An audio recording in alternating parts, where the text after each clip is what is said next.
The afternoon sun slanted through the tall windows of the literature classroom, cutting long, dusty stripes across the worn linoleum floor. It was that time of day when the energy of the morning had completely evaporated, leaving behind a sort of collective sigh. The air was thick and warm, smelling of old paper, chalk dust, and the faint chemical tang of the whiteboard markers. At the front of the room, the teacher stood by his desk, a man who had once started his career with a fire in his belly, but now was just trying to make it to the final bell without a major incident. His tie was loosened, and his eyes held the kind of weary patience that comes from years of explaining the same concepts to teenagers, who would rather be anywhere else. He loved literature truly, but sometimes in the face of so much apathy, that love felt like a distant memory. In the front row, center stage, sat the king of the classroom. He wasn't a king by force, but by charm. He had an easy smile and a loud, confident laugh that made people want to be near him. He was the kind of student who didn't need to study much. Things just seemed to stick. He used his intelligence not for deep dives into the subject matter, but for the social sport of the classroom. He could toss out a witty comment that would get the whole class and sometimes even the teacher to chuckle. He was leaning back in his chair, balancing it on two legs, a picture of casual cool. His friends were clustered around him, their own body language angled in his direction, like flowers turning to the sun. For them, the class was just a backdrop for their social lives. A series of 50-minute intervals to be filled with whispered jokes and meaningful glances, but the teacher's gaze, as it so often did these days, drifted past this bright, noisy epicenter of the room and journeyed to the far back corner. It was a forgotten land, tucked away by the dusty bookshelf and the rattling air conditioner. And there she sat, the quiet one. He couldn't even remember the last time he had called on her. It wasn't a conscious decision to exclude her, but more of a slow, gradual fading. In the first few weeks of school, he had tried. A gentle question, a prompt for her opinion. But each time he was met with a quick shake of her head, her eyes wide with a kind of quiet panic and a mumble he could never quite decipher. Eventually, he had just stopped trying, lumping her into the category of the shy ones, the students who preferred to observe rather than participate. It was easier that way. It kept the class moving. She was a study in stillness. While the popular boy commanded space with his sprawling posture, she seemed to be trying to fold herself into a smaller and smaller shape. Her shoulders were hunched over a notebook that was never closed. Her dark hair fell like a curtain, partially hiding her face from the room. Her clothes were simple, nondescript shades of gray and blue, chosen not for style, but for their ability to blend in. To everyone else, she was just a silhouette in the back, a silent piece of the classroom furniture. They assumed her constant scribbling was mindless doodling, a way to pass the time until freedom, but they were wrong. Her notebook was not a place of boredom. It was a universe. It was where the real learning happened. While the teacher droned on about symbolism and metaphor, her pen danced across the page. She wasn't just doodling. She was translating. She would sketch out the images from the poem they were discussing, a barren tree, a single star, a locked door. But then she would connect these images with tiny, intricate webs of lines and arrows. In neat, tiny handwriting, she would write her own thoughts next to them. The tree isn't just dead, it's waiting, she might write. The star isn't a guide, it's a witness. She was having a conversation with the text, a deep, intense dialogue that was far more engaging than the one happening at the front of the room. She saw the layers that everyone else missed, the hidden meanings and the emotional currents that flowed beneath the surface of the words. Her notebook was her sanctuary, the one place where her voice was loud and clear. Even if no one else could hear it, today's lesson was a particularly difficult poem, full of confusing imagery and a melancholic tone that most of the class found irritating. The teacher, trying one last time to spark a genuine discussion, wrote a line on the board and posed a question. "What do you think the author means when he talks about the weight of the light?" he asked, his voice tinged with a familiar, hopeful desperation. "It seems like a contradiction, doesn't it? Light is supposed to be weightless. So what's he trying to tell us?" A heavy silence fell over the room. The popular boy and his friends looked down at their desks, suddenly fascinated by their own fingernails. The other students stared blankly ahead, their faces a mask of teenage indifference. The teacher let out a small, internal sigh. Here it was again, the great wall of silence. He was just about to answer his own question, to break the tension and move on, when a movement from the front row caught his eye. The popular boy, a slow, mischievous smile spreading across his face, had turned his head to look toward the back of the room. He saw the quiet girl, her head bent, her hand moving furiously across her notebook page, and an idea, a wonderfully terrible idea, sparked in his eyes. The silence in the classroom was a physical thing, a heavy blanket that smothered any flicker of curiosity. The teacher's question about the weight of the light hung in the air, unanswered and seemingly unanswerable. It was in this thick, quiet moment that the popular boy saw his opportunity.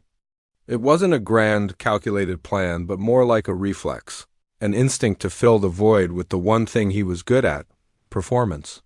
He let his chair fall forward with a soft thud, the sudden sound making a few people jump. He leaned forward, resting his chin on his fist, and a slow, lazy smile spread across his face. He glanced at his friends, who recognized the look immediately. It was his "watch this" face. His eyes scanned the room, skipping over the familiar faces of his peers, the ones who were part of his daily audience. They were too easy, too predictable. He needed something unexpected, a new element for his act. His gaze traveled past the middle rows, past the students who were desperately trying to look busy, and landed in the forgotten corner at the back of the room. There she was, the quiet one. He barely knew her name, had never spoken a word to her. She was just a background character, a piece of the scenery that was always there but never noticed. He saw the top of her head bent over her notebook, her hand moving in that constant, rhythmic way it always did. To him, and to everyone else, it was just mindless scribbling. The perfect target. He turned back to the front, catching the teacher's eye. The teacher looked tired, his shoulders slumped slightly. He was a man who was clearly defeated by the day, by the week, by the school year. The popular boy knew he could get away with this. He could frame it as a helpful suggestion, a genuine attempt to contribute to the lesson, and the tired teacher would likely go along with it just to break the oppressive silence. "You know," the boy began, his voice carrying easily through the quiet room. He pitched it just right, a casual, thoughtful tone that was laced with just enough mockery to be funny to his friends, but deniable if challenged. "We're all struggling with this. But maybe we're asking the wrong people." He paused for effect, letting the curiosity build. He shot another look toward the back corner, a gesture that was both obvious and subtle. "Maybe we should ask the expert." A few snickers started to bubble up from the front row. His friends were in on the joke now. The teacher raised his eyebrows, a flicker of something annoyance. Curiosity? Crossing his face. He was about to shut it down, to tell the boy to stay on topic, but then he hesitated. He looked at the sea of blank faces in front of him, and then at the boy, who was at least engaged, even if it was for the wrong reasons. A wave of weariness washed over the teacher. He was so tired of fighting these battles, so tired of trying to pull teeth to get a response. Maybe this was a bad idea, but it was an idea. It was a change of pace. In that moment of weakness, he made a decision that would change everything. "What do you mean?" the teacher asked, playing along. His voice was flat, devoid of enthusiasm, but he had taken the bait. The boy's smile widened. He was in. "Well," he said, gesturing with an open hand toward the back of the room, "she's been back there drawing this whole time. Looks like she's really putting in some serious work." He let the word drawing hang in the air, making it sound like a childish, frivolous activity. "Maybe she's not just doodling. Maybe she's got it all figured out. Maybe she's diagramming the poem's soul for us." The last part was delivered with a dramatic flair that sent another, louder ripple of laughter through the classroom. It was a direct hit, a perfect blend of sarcasm and condescension. The teacher looked toward the back corner. For a fleeting second, he saw the girl not as a student, but as a prop in the boy's performance. He saw an easy way to satisfy the class's craving for entertainment and a way to move on from his failed question. He gave a small, almost imperceptible sigh. It was a compromise, a small moral failing in the face of a long afternoon. He put on his best indulgent teacher voice, the one he used when he was too tired to be firm. "All right," he said, his tone light and dismissive. "That's a fair point. We should include everyone." He turned his body fully toward the back of the room, a formal gesture that made the situation suddenly, terrifyingly real. "Ilara," he said, his voice echoing slightly in the now silent classroom, "since you seem to have it all figured out back there, why don't you enlighten us?" The name hung in the air for a moment. Ilara. It sounded foreign and loud in the space. The moment the teacher spoke her name, the entire atmosphere of the room shifted. The low-level snickering stopped instantly. The playful, teasing energy vanished, replaced by a sharp, focused tension. It was no longer just a joke. It was an official summons. Every head in the room, as if pulled by an invisible string, turned in unison toward the back corner. It was a collective movement, a wave of attention that crashed down on one person. For Ilara, the world went into slow motion. 1 second, she was lost in her own world, her pen tracing the delicate lines of a tree she imagined from the poem, her mind exploring the idea of roots that went deeper than the earth. The next second, she was yanked out of it. She heard her name, but it sounded distant, like it was coming from underwater. She felt a sudden, cold chill on her skin, despite the warmth of the room. She slowly lifted her head, her neck feeling stiff and unfamiliar, her eyes, which had been focused on the small, contained world of her notebook page, now had to adjust to a new reality. The entire classroom was turned toward her. 20, 30 pairs of eyes, all staring. She saw faces she barely recognized, all wearing similar expressions, a mixture of curiosity, amusement, and anticipation. They were waiting for the show. They were waiting for her to mumble, to blush, to say, "I don't know." She could feel their expectation like a physical pressure, pushing down on her shoulders, making it hard to breathe. Her heart began to pound in her chest, a frantic, wild drumbeat against her ribs. Her throat went dry and she swallowed hard, but it didn't help. She felt a familiar, hot, prickling sensation on her cheeks. The telltale sign of a blush that she hated so much. Her gaze moved past the sea of faces and landed on the teacher. He was looking at her with an expectant, almost bored expression. He wasn't seeing her, not really. He was just seeing a problem to be solved, a box to be checked before he could move on. Then her eyes shifted to the front row, to the boy who had started this all. He was leaning back in his chair again, a look of supreme satisfaction on his face. He had orchestrated this entire moment, and he was enjoying it. He gave her a small, almost imperceptible wink, a gesture of ownership that made her stomach twist into a knot. She was trapped. There was nowhere to run. The walls of the classroom felt like they were closing in on her. The air felt thick and heavy, and she couldn't get enough of it into her lungs. Her mind, which had been so clear and full of ideas just moments before, was now a complete blank. The intricate web of thoughts she had been weaving in her notebook had disintegrated into dust. All she could think about was the eyes, the staring, the waiting. The joke was on her, and the whole world was watching. The world had shrunk to the size of a pinhole, and at the center of that pinhole was her own suffocating panic. Every eye in the room was a tiny, sharp needle, pricking at her skin. The popular boy's smirk was burned onto her retina, a symbol of her own public humiliation. Her mind was a frantic, scrambled mess, a radio tuned to a dozen stations of static at once. Asterisk, say something. Say anything? Just say, "I don't know," and it will be over. Asterisk, but the words were stuck, lodged in her throat like a piece of glass. She could feel the heat rising in her face, a traitorous blush that announced her fear to the entire world. Her hands, usually so steady as they traced lines in her notebook, were trembling in her lap. She clenched them into fists, her nails digging into her palms, a small, sharp pain that was somehow grounding she wanted to disappear. She wished she could melt into the plastic chair, seep through the cracks in the floor, and vanish completely. This was her worst nightmare, the thing she avoided every single day. Being seen. Being put on display. And for what? For a joke? A cheap, easy laugh at her expense. Anger, a cold and unfamiliar emotion, began to bubble up from beneath the layers of fear. It wasn't a fiery, explosive anger, but a quiet, steady resolve. Why should she be the one to feel ashamed? She hadn't done anything wrong.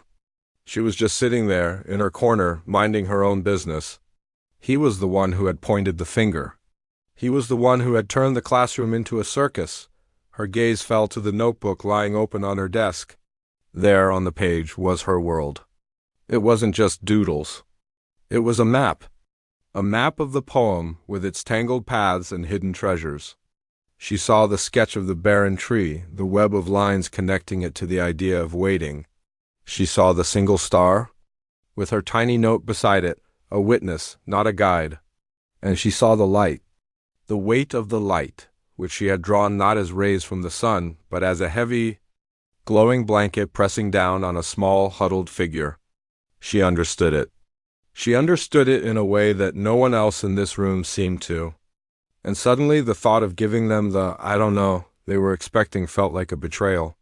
It would be a betrayal of the poet, a betrayal of her own thoughts, a betrayal of the quiet conversation she had been having with this page, a decision, quiet but firm, settled in her mind.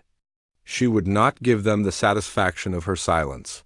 With a movement that felt both foreign and strangely deliberate, she reached out and closed her notebook. The soft thud of the cardboard covers meeting was the only sound in the room. It was a small sound, but it landed with the finality of a judge's gavel. It was the sound of her private world being shut away, and a new one being prepared to be shared. She took a small, steadying breath, the air feeling cool and sharp in her lungs. She looked up, not at the teacher, not at the popular boy, but at a point just over their heads, at the dusty chalkboard behind them. When she spoke, her voice was barely a whisper. It was so quiet that the students in the front rows had to lean forward, straining to hear. "The light isn't weightless," she began, her voice a little shaky at first, like a newborn colt finding its legs. "Not in this poem. It's not about hope or goodness. It's a burden."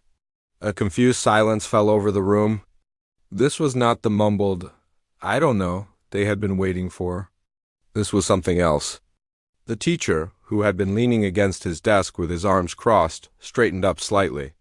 His bored expression was replaced by one of mild curiosity, the quiet girl continued, her voice gaining a fraction of its strength with each word.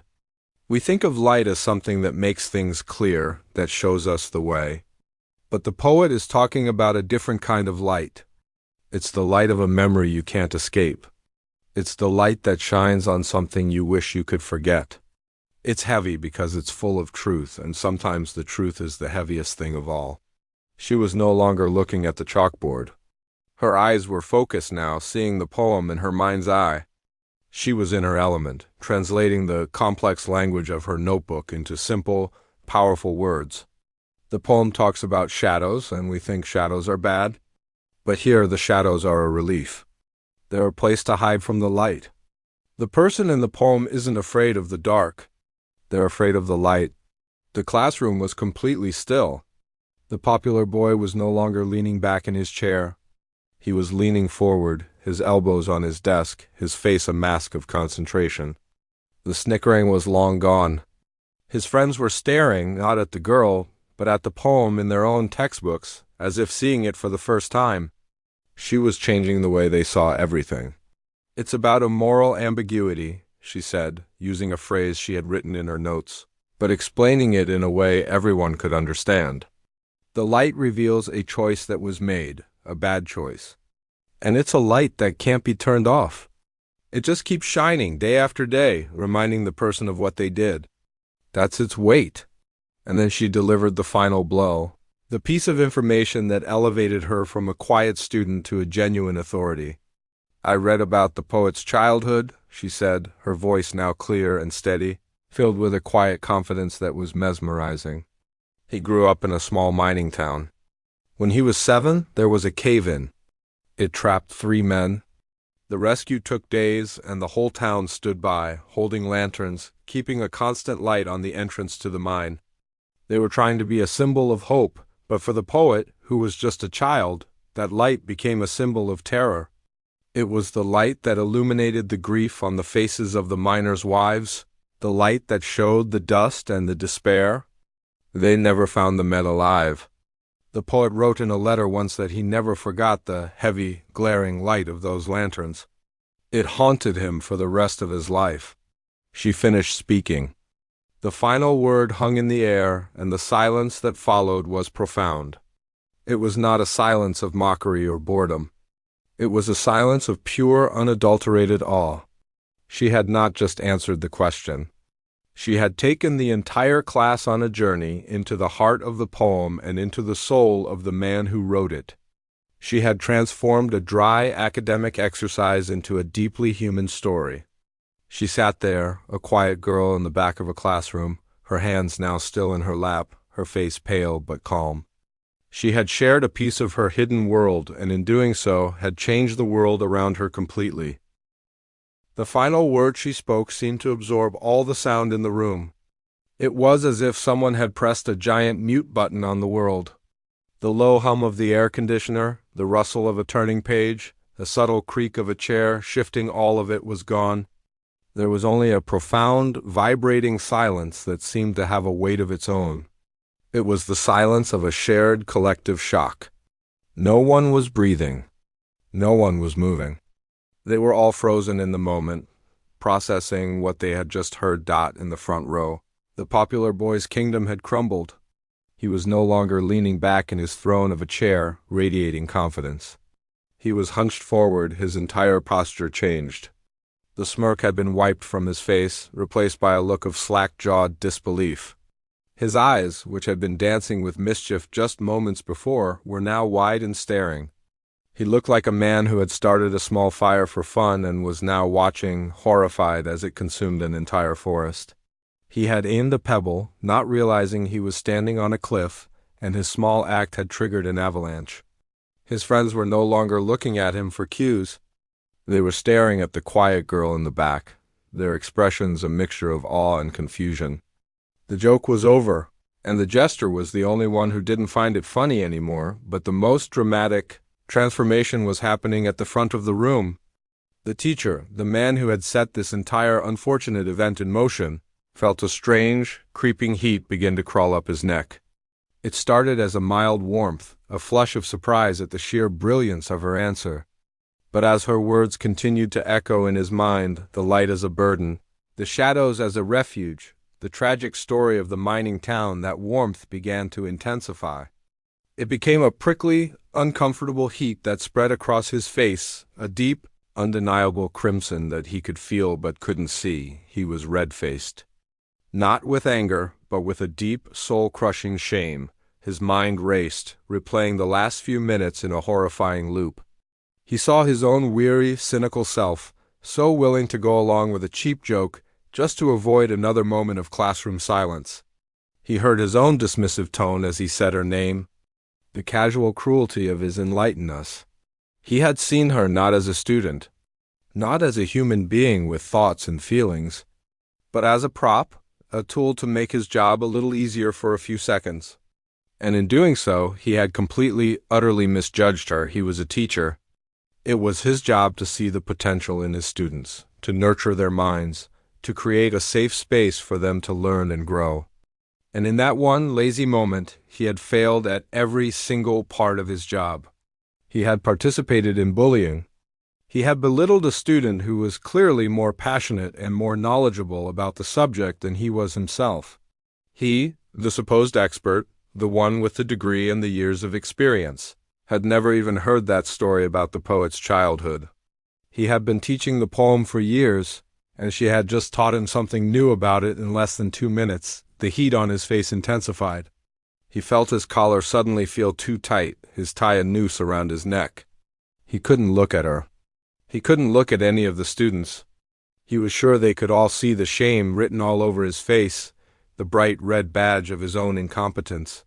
He suddenly felt like an imposter, a man playing the part of the teacher who had just been exposed as a fraud.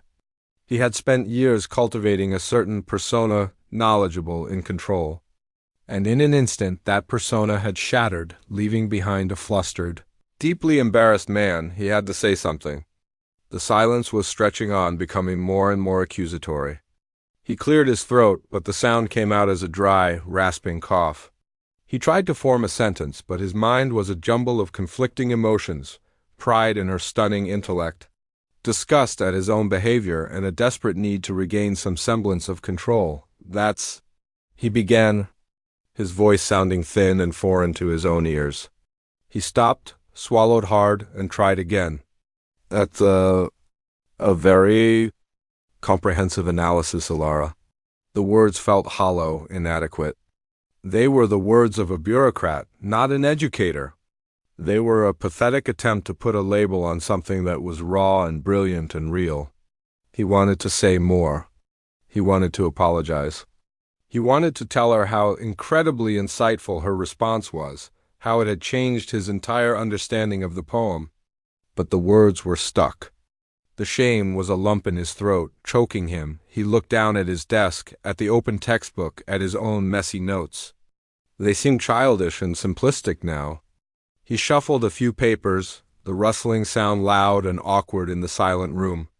He was avoiding eye contact with everyone, but especially with her. He was afraid of what he would see if he looked at her. Pity? Contempt? Or worse, nothing at all. A quiet, forgiving understanding that would only make him feel more ashamed. The atmosphere in the room had fundamentally changed. The invisible wall between the front of the room and the back had been demolished. The social hierarchy with the popular boy at its apex had been flattened. The quiet girl, the unseen background character, was now the focal point. The sun around which all the other planets were now orbiting. She hadn't raised her voice. She hadn't been aggressive.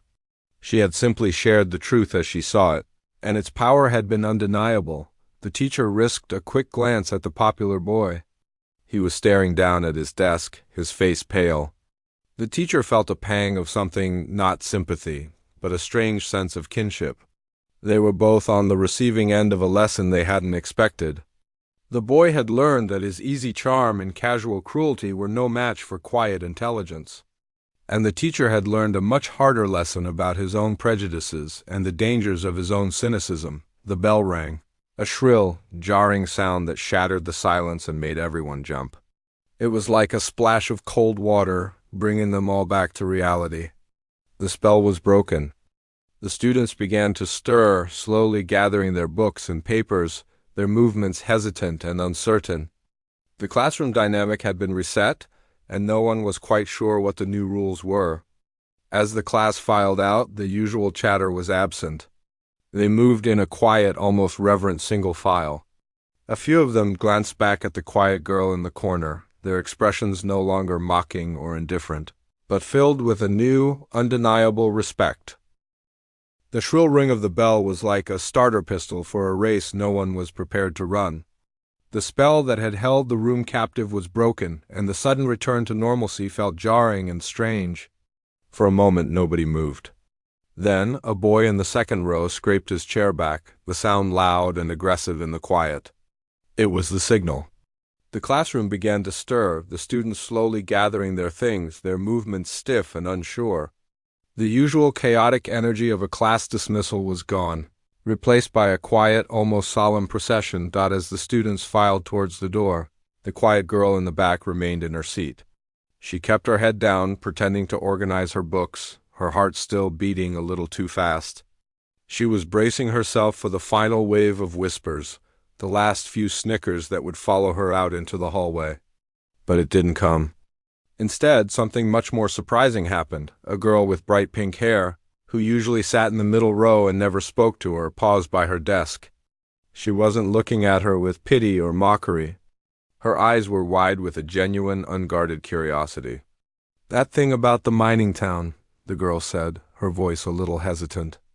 "I've never heard that before. Where did you read it?" The quiet girl looked up, startled. She saw not a tease, but a fellow student, genuinely interested in something she had said. She cleared her throat, which was still a little dry. "It was in a collection of his letters," she said softly. "They published them a few years ago?" "It was in the introduction." The girl with the pink hair nodded, her eyes thoughtful. "Wow, cool, thanks." And then she was gone, swept up in the flow of students leaving the room. Another student, a tall boy who was always quiet himself, gave her a small, respectful nod as he passed her desk. It wasn't a big gesture, but it was an acknowledgement. It was a sign that he saw her, not as the invisible girl in the back, but as a person who had something valuable to say. The popular boy and his friends were already gone, having rushed out as soon as the bell rang, their retreat almost as loud as their usual entrance. They had disappeared without a backward glance, leaving behind the wreckage of their own joke. Soon the room was empty, save for her and the teacher. He was still standing at the front of the room, but he wasn't looking at his desk or the board. He was looking at the floor, his shoulders slumped in a way that made him look smaller, older. The redness had faded from his face, but it had been replaced by a pale, weary look. He waited until the last student had left and the sound of footsteps in the hallway had faded away. Then he walked to the classroom door and pulled it shut. The soft click of the latch echoed in the silent room. He turned to face her. For a long moment he just stood there, gathering his thoughts. He looked at her, really looked at her for the first time that day. He saw not a shy, invisible student, but a person with a deep, quiet strength. He saw the intelligence in her eyes, the passion that had been hiding just beneath the surface all along. The shame he felt earlier returned, but this time it was sharper, more focused. He had to do this right. "Elara," he began, his voice quiet and a little rough. He took a few steps towards her desk, stopping a respectful distance away. "I need to apologize to you." He didn't make any excuses. He didn't say, "I was tired" or "it was a long day." He just stated the truth, plain and simple. What happened in here today was not acceptable. It was my fault. I let a joke go too far, and in doing so I disrespected you and I failed as a teacher. I am truly, deeply sorry. He paused, letting the words hang in the air. He looked directly at her, his eyes filled with a sincerity that was undeniable. What you shared with us, it was extraordinary. It was the most insightful analysis a student has given in this classroom in my entire career. You taught me something today, and I am grateful for that. But I'm ashamed that it took such a negative circumstance for me to finally see what was right in front of me. Elara listened, her hands resting on her closed notebook. She didn't know what to say. A part of her was still scared, still the shy girl who wanted to be invisible. But another part of her, the part that had spoken up, felt a sense of quiet satisfaction. She saw the humility in his eyes, and she realized that his apology wasn't just about making himself feel better. It was genuine. She gave a small, almost imperceptible nod. It was her way of accepting his apology, of letting him know that she heard him and that she forgave him. "I hope you know," he continued, his voice a little softer now, "that your voice matters in this room. What you have to say is valuable. I hope you'll feel comfortable sharing it more often without having to be put on the spot." He managed a small, weary smile. "No more jokes. I promise." With that, he gave her another nod, this one of respect, and then turned and walked back to his own desk. Leaving her to gather her things in peace, she packed her bag slowly, her mind no longer racing, but calm. When she walked out of the classroom and into the crowded hallway, it felt different. The sea of students didn't seem quite as threatening. She noticed a few people glancing at her, their expressions not of mockery, but of recognition. She held her head a little higher as she walked in the next literature class. A few days later, the dynamic had shifted permanently. The teacher was more engaged, more aware, making a point to include students who had previously been overlooked. The popular boy was quieter, less performative. He no longer leaned back in his chair, ruling his small kingdom. He sat forward, he listened, and he avoided looking at the back corner of the room. And the quiet girl? She still sat in the back. It was her spot, her comfort zone, but she no longer tried to fold herself into invisibility. Her notebook was still open, her pen still moving, but now, when the teacher asked a question, she sometimes looked up, and sometimes when she had something to say, she would raise her hand. Her voice was still quiet, but now everyone in the room was listening.